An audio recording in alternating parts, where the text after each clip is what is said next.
हम आ चुके हैं सरदार पटेल हाउस में, जहाँ पे वो बचपन में बड़े हुए। और चलिए फिर अंदर चल के मैं आपको उनका घर दिखाता हूँ कि वो कहाँ रहे थे।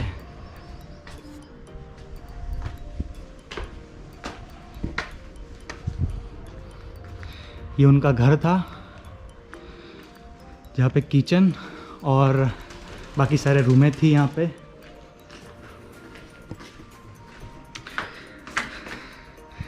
पे कुछ अंदर फोटोज़ वगैरह रखे गए हैं उनके, तो वो भी मैं आपको दिखा देता हूँ। ये उनका पुराना घर था जहाँ पे हम खड़े हैं। ये कुछ उनके फोटोग्राफ्स।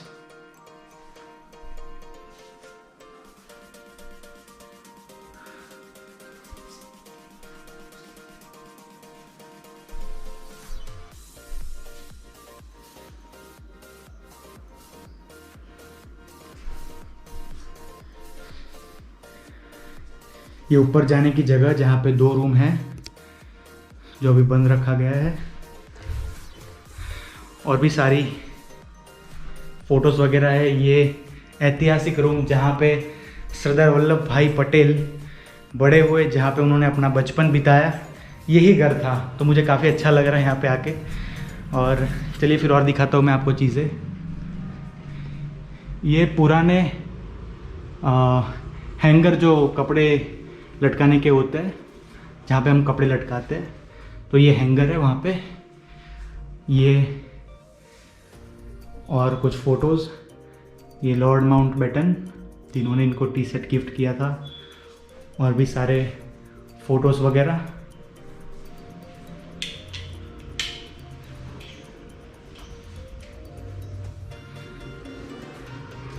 किले में कारावास समय का सरदार का कमरा। ये लिखा है कि अहमदनगर के किले में कारावास समय का सरदार का कमरा। ये कुछ और फोटोज़ जहाँ पे वल्लभ भाई पटेल और गांधी जी आंदोलन कर रहे थे। बापू की उपस्थिति में सरदार पटेल की यह मुक्ति हंसी कोरी हंसी नहीं है, इसके पीछे छुपा हुआ है भारत छोड़ो आंदोलन छोड़ने का दृढ़ निश्चय। एक चीज़ और मैं आपको बता दूं कि इन्होंने जितने सारे आंदोलन किए हैं, वो सब आंदोलन में अंग्रेज़ों को झुकना पड़ा है। इतने पता नहीं क्या बोलूँ मैं आपको। ये और एक रूम,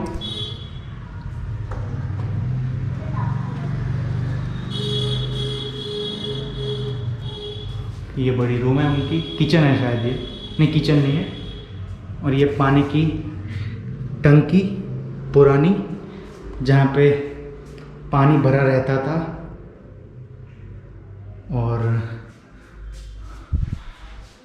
ये अंदर लाइटिंग के, क्योंकि पुराने समय में लाइटिंग रहती नहीं थी, तो वो लाइटिंग के लिए ओपन रखा गया था, जहाँ से आपको लाइट मिले। और एक कमरा है, मैं आपको दिखाऊंगा। और ये पुराने दरवाजे।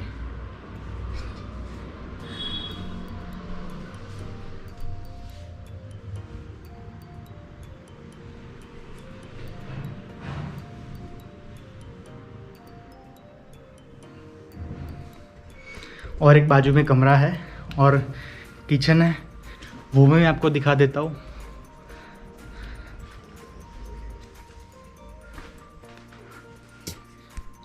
ये ऊपर जाने का रास्ता, 2 रूमें हैं ऊपर। ये कुछ फोटोज़।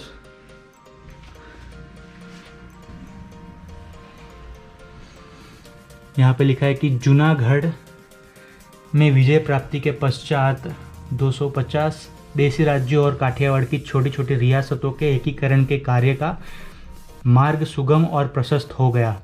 भारतीय संघ में विलीन होने का सर्वप्रथम स्वैच्छिक निर्णय भावनगर के महाराज ने किया था। चित्र में महाराजा भावनगर और सरदार पटेल के साथ साथ चल रहे हैं और दोनों की मुख मुद्रा के संतोष छलक रहा है। देखो, काफ़ी खुश है ये भावनगर के महाराजा और सरदार वल्लभ भाई पटेल। और ये कुछ और फोटोज़। और ये पुरानी प्रक्रिया के हिसाब से जो फ्लोरिंग की जाती थी, मिट्टी और गोबर को मिला के जो फ्लोरिंग की जाती थी, वो ये फ्लोरिंग है। ये हैंगर कपड़े लगाने का, और ये विंडो,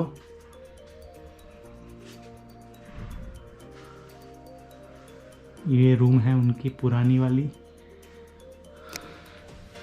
काफ़ी अच्छी तरीके से मेंटेन किया गया है ये देखो, फ्लोर काफ़ी क्लीन है, पॉलिश किया हुआ लगता है पूरा। ये कुछ और फोटोज़, ये हैंगर्स,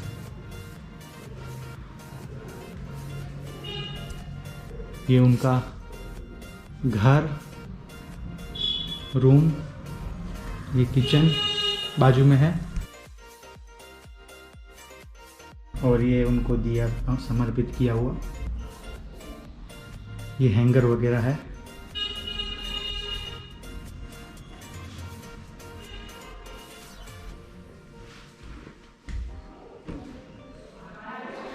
और ये किचन है।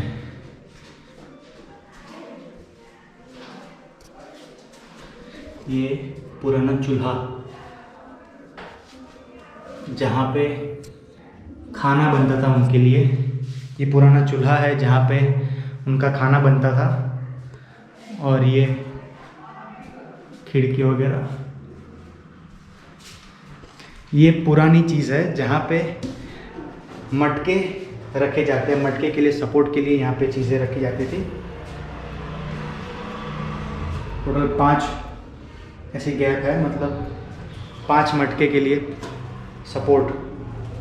फिर ये कुछ ज़्यादा पानी भर जाए तो यहाँ से नीचे के लिए पूरी सिस्टम बनाई हुई है।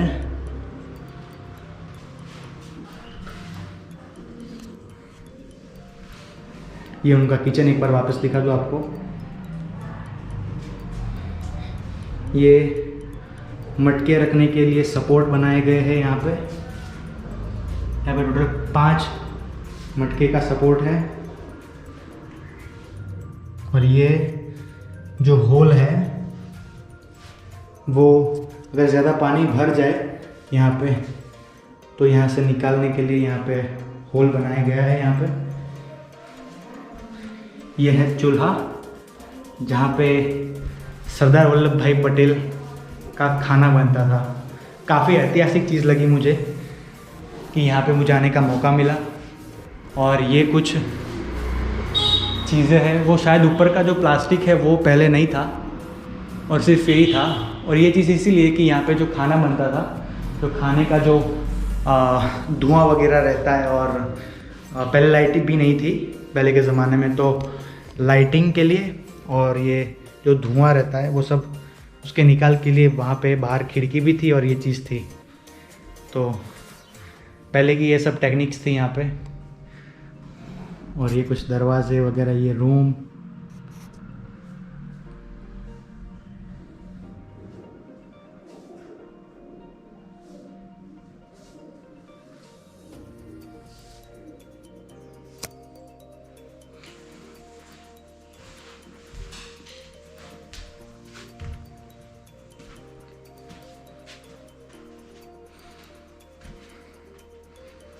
ये शायद सपोर्ट है अंदर की दूसरी दीवार के लिए, पता नहीं, और कुछ तो ज़रूर सपोर्ट के लिए रखा गया है यहाँ पे। और ये झूले के लिए बनाए हुए पॉइंट्स, शायद उस टाइम पे झूला हुआ होगा यहाँ पे, और शायद क्योंकि झूले के लिए कड़े दिए गए हैं यहाँ पे, तो ये सब चीज़ें थी यहाँ पे। तो ये था हमारा ओवरऑल एक्सपीरियंस करमसद का। तो आपको भी मैं रेकमेंड करूँगा कि यहाँ पे आप ज़रूर आए उनके घर पे। और मेमोरियल में काफ़ी सारी चीज़ें यहाँ पे रखी गई है, तो आप यहाँ पे आके विज़िट कर सकते हैं। काफ़ी ऐतिहासिक है और जानने लायक है। इन्होंने 565 रजवाड़ों को एक किया था, और उसकी खुशी में गवर्नमेंट ऑफ इंडिया ने नेशनल यूनिटी डे और स्टैच्यू ऑफ यूनिटी दोनों का अनावरण किया है। और मैं उनसे काफ़ी प्रभावित हूँ क्योंकि उनके फ़ोटोज़ में कुछ ऐसा तेज रहता है कि देखिए काफ़ी तेजीला अंदाज था उनका, कभी डरते नहीं। यूँ ही तो उनको आयरन मैन ऑफ इंडिया या फिर सरदार ऐसे ही उनको ऑनर नहीं किया गया, उनमें ऐसी कुछ क्वालिटीज़ थी और उसी हिसाब से उन्हें ये दर्जा दिया गया। तो ये था हमारा ओवरऑल एक्सपीरियंस सरदार पटेल के हाउस में। तो मैं भी आपको रेकमेंड करूँगा कि कभी भी आप स्टैच्यू ऑफ यूनिटी जा रहे हो या फिर सरदार पटेल के बारे में कुछ जानने की आपको इच्छा रही हो तो आप यहाँ पे ज़रूर आइए। और स्टैच्यू ऑफ यूनिटी आप जा रहे हैं तो या फिर उसके बाद या फिर उसके पहले कभी भी आप यहाँ पे विज़िट कर सकते हैं उनके बारे में अगर आपको जानना हो तो। ये था हमारा पूरा ओवरऑल एक्सपीरियंस यहाँ पे, काफ़ी अच्छा लगा मुझे यहाँ पे आके। चलिए फिर मिलते हैं नेक्स्ट एपिसोड में, तब तक के लिए अभी तक आपने चैनल को सब्सक्राइब नहीं किया तो चैनल को सब्सक्राइब करें, लाइक करें, कमेंट करें और सरदार पटेल हाउस में और मेमोरियल करमसद में ज़रूर विज़िट करें। चलिए फिर तब तक के लिए टाटा बाय बाय।